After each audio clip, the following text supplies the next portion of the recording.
Every gesture in the royal audience with the Pope means something. Nothing is accidental. Nothing is left to chance. For centuries, the meeting of a monarch and a pontiff has been one of the most choreographed, most loaded, and most symbolically rich events in all of human civilization. And when Spain's royal family, King Felipe VI, Queen Letizia, and Princess Leonor, stood before Pope Leo XIV, every detail of that encounter carried the weight of history. The clothes they wore, the order in which they entered, the words that were exchanged, the gifts that changed hands. All of it, symbolic. All of it, deliberate. All of it, telling a story that most viewers never noticed. Today, we are going to notice. To understand why this meeting matters so deeply, you need to understand the relationship between Spain and the Catholic Church, because it is unlike almost any other in the world. This is not simply a nation that happens to be majority Catholic. Spain is a country whose entire identity, its language, its architecture, its art, its empire, its very sense of self, was forged in partnership with Rome. When Isabella and Ferdinand unified Spain in the late 15th century, they did so under a Catholic banner. The Reconquista, the centuries-long campaign to reclaim the Iberian Peninsula, was explicitly a religious crusade. When Columbus sailed in 1492, he did so carrying a cross alongside a crown. The Spanish monarchy was granted a unique title by the Vatican, Los Reyes Católicos. The Catholic monarchs. A title that bound the throne to the Church in a way that echoed through every generation that followed. Even today, though Spain is officially a secular state, the symbolic bond between the Crown and Rome remains deeply felt, by the royal family, by the Church, and by tens of millions of Spaniards who still look to both institutions for a sense of continuity and meaning. So when Felipe, Letizia, and Leonor walked into the Vatican, they were not just representing a modern European democracy. They were carrying 500 years of history on their shoulders.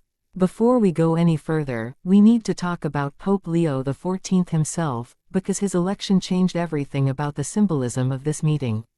Pope Leo XIV, born Robert Prevost, made history as the first American-born pope in the history of the Catholic Church.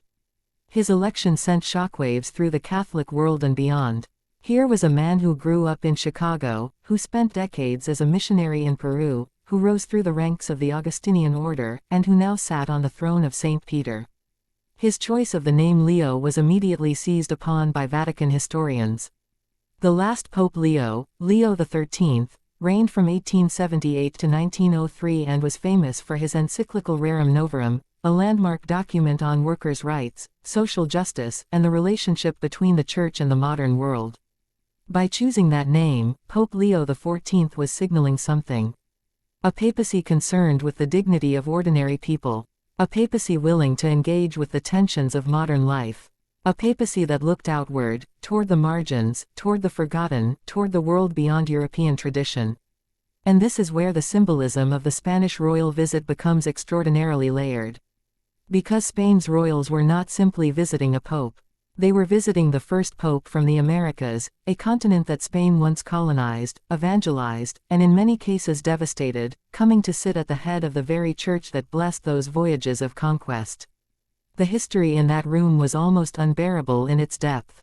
Let us now talk about what the royals wore, because in a papal audience, clothing is a language. There is a Vatican protocol known as the privilege du blanc, the privilege of white. It is an honor granted to only a handful of Catholic queens and female heads of state, permitting them to wear white in the presence of the Pope, rather than the black that all other women are required to wear. Spain's Queen Letizia holds this privilege. And the question of whether she exercises it, and how, is watched closely by royal observers every single time. When Queen Letizia appeared before Pope Leo XIV in white, she was not simply following a rule.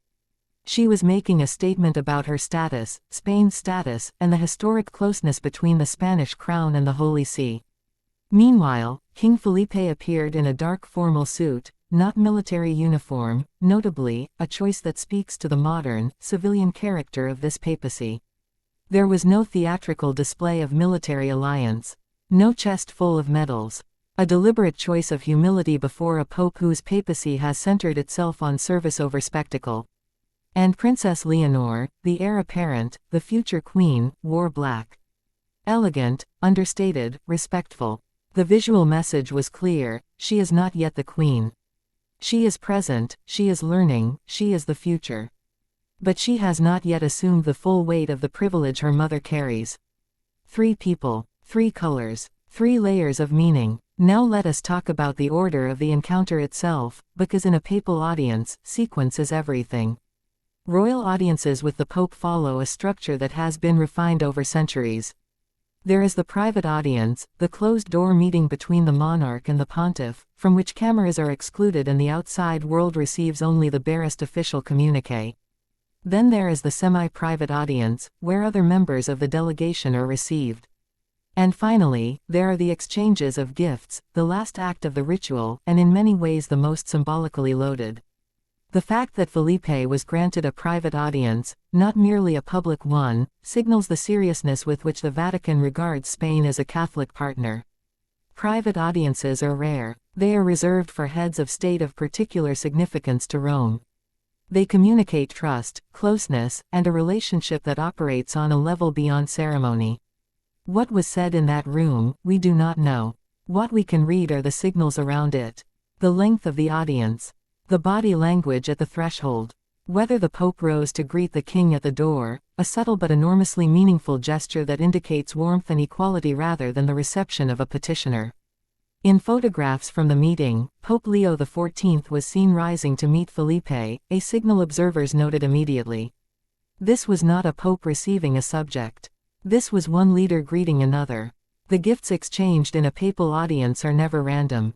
They are chosen with extraordinary care, reviewed by teams of advisors on both sides, and loaded with intention. Spain's royal family has a tradition of bringing gifts that speak to their cultural heritage, artworks, historical artifacts, illuminated manuscripts, objects that root the encounter in the deep soil of Spanish civilization. What Felipe brought to Leo XIV carried particular resonance given the Pope's origins. Sources close to the visit indicate the Spanish royals presented gifts that acknowledge the shared history between Spain and the Americas, a subtle, careful gesture of recognition that the man now sitting on St. Peter's throne came from a world that Spain helped shape, for better and for worse. For his part, Pope Leo XIV, continuing the tradition of his predecessors, is understood to have presented the royal family with a medallion bearing the papal seal, along with documents of personal blessing for each member of the family. The medallion is more than a keepsake. In Catholic tradition, a papal medallion is a sacramental object, a physical token of the Pope's blessing and the bond between the recipient and Rome. For the future Queen of Spain, Leonor's receipt of such an object carries enormous weight. She is being recognized. She is being blessed. She is being welcomed, by the head of the global Catholic Church, as a future leader of one of its most historically significant nations. There is another layer of symbolism in this meeting that almost no coverage has addressed, and it is perhaps the most fascinating of all. Pope Leo XIV is the first pope from the Augustinian order to sit on the throne of St. Peter in modern history. The Augustinians, the order of St. Augustine, have a profound and complicated relationship with Spain. It was an Augustinian friar, Martin Luther, whose break with Rome in 1517 triggered the Protestant Reformation, the very crisis that Spain, under Charles V and Philip II, led the Catholic world in resisting. Spain's counter-reformation was fierce, passionate, and total. The Spanish Inquisition, the Council of Trent, the Jesuit missions, all of it flowed from Spain's determination to defend Catholic orthodoxy against the challenge that emerged from within the Augustinian tradition. And now, 5 centuries later, a Spanish king bows before an Augustinian pope. The irony is not lost on Vatican historians. It is, in a sense, a circle being completed. A wound being symbolically healed. A reminder that institutions old enough to carry centuries of conflict can also be old enough to transcend them. Let us also consider what this meeting meant for Princess Leonor specifically, because her presence was not incidental. Heirs to thrones do not simply accompany their parents to papal audiences out of habit. Their presence is a statement. It says, here is the future. Here is the person who will carry this relationship forward. By bringing Leonor to Rome, by placing her physically in the room where Spain and the Holy See meet, Felipe and Letizia were doing something profound. They were introducing their daughter to the Pope. They were saying, to the Vatican and to the watching world, this young woman will one day be your counterpart. She is being prepared. She is worthy of your recognition. For Leonor, who has spent the last several years in military academies and on ceremonial stages, this was a different kind of education entirely. No amount of military training prepares you for standing in the apostolic palace, feeling the weight of 5 centuries pressing down on a conversation. Observers noted that Leonor carried herself with composure and stillness throughout the encounter, neither stiff with anxiety nor performing a relaxed confidence she didn't feel. She was simply present. Attentive, watchful, exactly as a future queen should be. We are living in a moment when the relationship between European monarchies and the Catholic Church is more complex than at any point in the modern era. Spain is a deeply secularized society. Church attendance has fallen dramatically over the past generation. The Church has faced profound crises of credibility over abuse scandals. Many young Spaniards feel no personal connection to Rome. And yet, the monarchy persists in maintaining this relationship. Felipe persists in making this journey. Leonor will almost certainly continue to do the same. Why? Because the relationship between the Spanish crown and the papacy is not merely religious. It is civilizational. It is part of the story Spain tells about itself, about where it came from, what it has meant to the world, and what kind of continuity it chooses to honor even as everything around it changes. A Spanish king visiting the Pope is not a statement of personal piety. It is a statement of identity, of rootedness, of a willingness to stand in the long stream of history rather than pretend it began yesterday. In that sense, the meeting with Pope Leo XIV was not about religion at all. It was about memory. There is one final symbol worth sitting with, and it is the simplest of all. At the end of a papal audience, the visitors kneel. The Pope places his hand on their heads or clasps their hands in his. He murmurs a blessing, and then they rise and walk back into the world. It is a moment of extraordinary stillness in lives that are otherwise defined by performance and public expectation. For just a few seconds, a king is not a king. A queen is not a queen. An heir is not an heir. They are simply 3 human beings, asking for grace.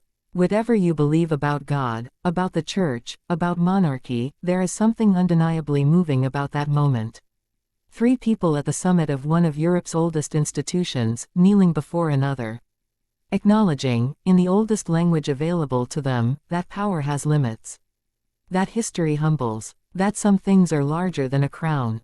King Felipe VI has stood in that posture before. He will stand in it again. One day, Princess Leonor will stand there alone. And when she does, she will carry with her the memory of the day her father brought her to Rome, and showed her what it means to lead not just with authority but with reverence. The meeting between Spain's royal family and Pope Leo XIV lasted less than an hour. The photographs were released within a day. The official communiqué was 3 paragraphs long. But the symbolism, the clothing, the sequence, the gifts, the history, the name, the kneeling, told a story that stretched back 5 centuries and reached forward into a future that Leonor will one day inhabit. Nothing in that room was accidental. Nothing ever is. If you found this story fascinating, subscribe. We cover the hidden meaning behind Europe's most powerful moments every week. And let us know in the comments, do you think the relationship between modern monarchies and the Church still matters? Or is it simply tradition for tradition's sake? We'll see you in the next one.